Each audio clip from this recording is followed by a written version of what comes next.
स्वाभिमान का वो अटल हिमालय, कष्टों से कब डिगने वाला, जो ठान लिया वो कर दिखलाया, ऐसा प्रताप हिम्मत वाला। साथियों, बात करते हैं आज मेवाड़ के इतिहास की, और इतिहास के अंदर उस टॉपिक की कि हल्दी घाटी के युद्ध के बाद क्या हुआ, और विशेष महाराणा अमर सिंह जी के बारे में। साथियों, हल्दी घाटी युद्ध के बाद जो है महाराणा प्रताप जंगलों में चले गए, और जंगलों से ही जो है अपनी छावनियों को वापिस युद्ध के माध्यम से जीतते रहे। साथियों, उसी समय जो है मेवाड़ की एक बड़ी छावनी थी, बड़े थाना था दिवेर, और दिवेर जो है उस समय मुगलों के अधीन था, और वहां का जो थानेदार था वो अपने अकबर का काका था, सरिया सुल्तान खान। तो महाराणा प्रताप ने 1582 के अंदर जो है उसके ऊपर आक्रमण किया, और वहां पे जो है महाराणा प्रताप की निर्णायक विजय रही। और उस दिवेर के युद्ध के अंदर जो मुख्य बात थी कि महाराणा अमर सिंह जी ने, यानी कि वीर पिता का वीर पुत्र अमर सिंह जी ने जो है किस प्रकार अपने युद्ध कौशल का परिचय दिया। साथियों, एक जिस तरह महाराणा प्रताप ने हल्दी घाटी के युद्ध के अंदर वो दृश्य देखा होगा आपने कि इब्राहिम यानी बेलोल खान को एक ही तलवार से घोड़े सहित 2 फाड़ कर दिए थे, उसी प्रकार जो है कुंवर अमर सिंह जी ने जो है अपने भाले के प्रहार से उस सुल्तान खान को भेद कर, घोड़े को भेद कर भाला जमीन के अंदर चला गया।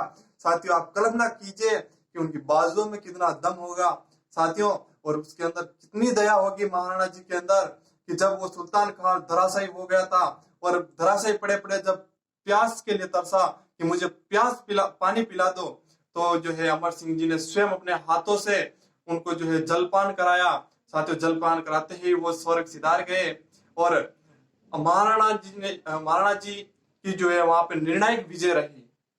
और अमर सिंह जी ने जिस तरह अपनी वीरता और दया का जो वहां पे परिचय दिया, वो इतिहास के अंदर शायद इतना हाईलाइट नहीं किया गया है साथियों, जबकि वो चीज इतिहास के अंदर हाईलाइट करनी चाहिए थी। साथियों, उसके बाद जो महाराणा प्रताप ने है 1585 के अंदर चावंड को अपनी राजधानी बनाया, और वही चावंड राजधानी आगामी मेवाड़ की 28 वर्षों तक राजधानी रही।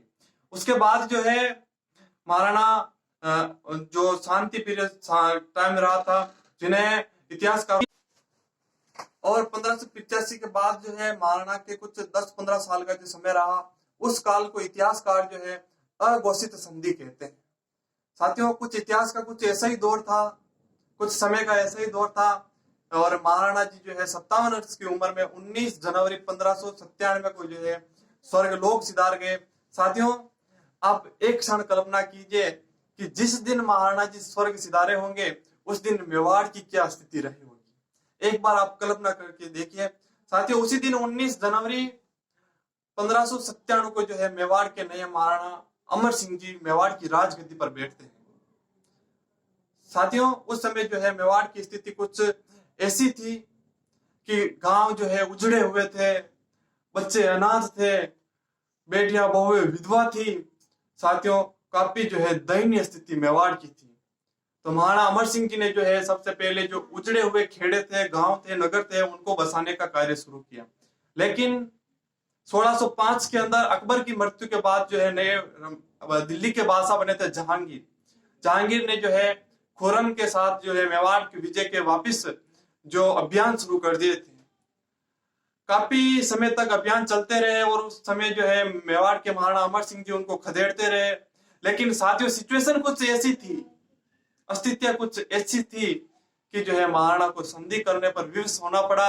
साथियों, महाराणा जी के काल यानी अमर सिंह जी के समय एक इतिहास की बहुत बड़ी घटना हुई थी, यानी उटाला किले के ऊपर जब चुंडावतों ने और सक्तावतों के बीच जो वैमनस्य था, उनको लेकर बड़ा एक अग्रिम पंक्ति में युद्ध लड़ने के लिए जो युद्ध हुआ था, वो जो है अपने महाराणा अमर सिंह जी के समय हुआ था, जिन्होंने महाराणा अमर सिंह जी ने अपनी कुशल नीति के माध्यम से दोनों के बीच इस समस्या का समाधान किया।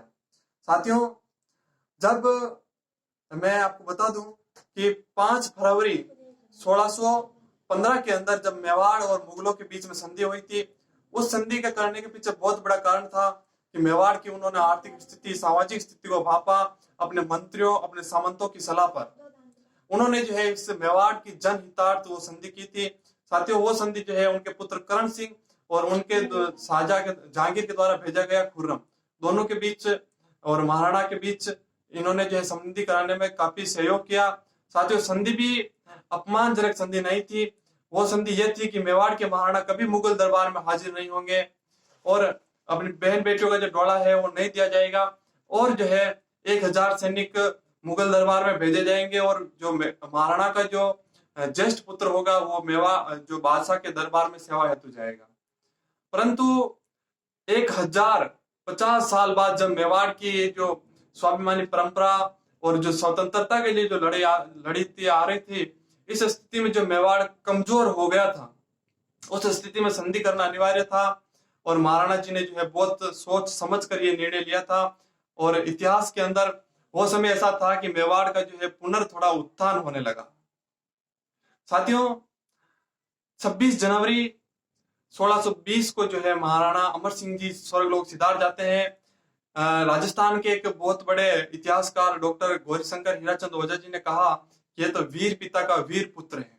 और कर्नल जेम्स टॉड ने कहा कि मेवाड़ के अंदर जो है जितने भी महाराणा हुए उनमें से जो है अमर सिंह जी सबसे ज्यादा बलवान थे, हष्ट पुष्ट थे और कद काठी में भी सबसे बड़े थे।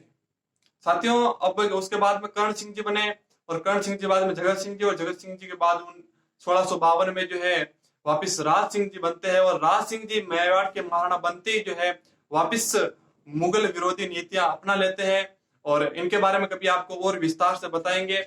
साथियों, इस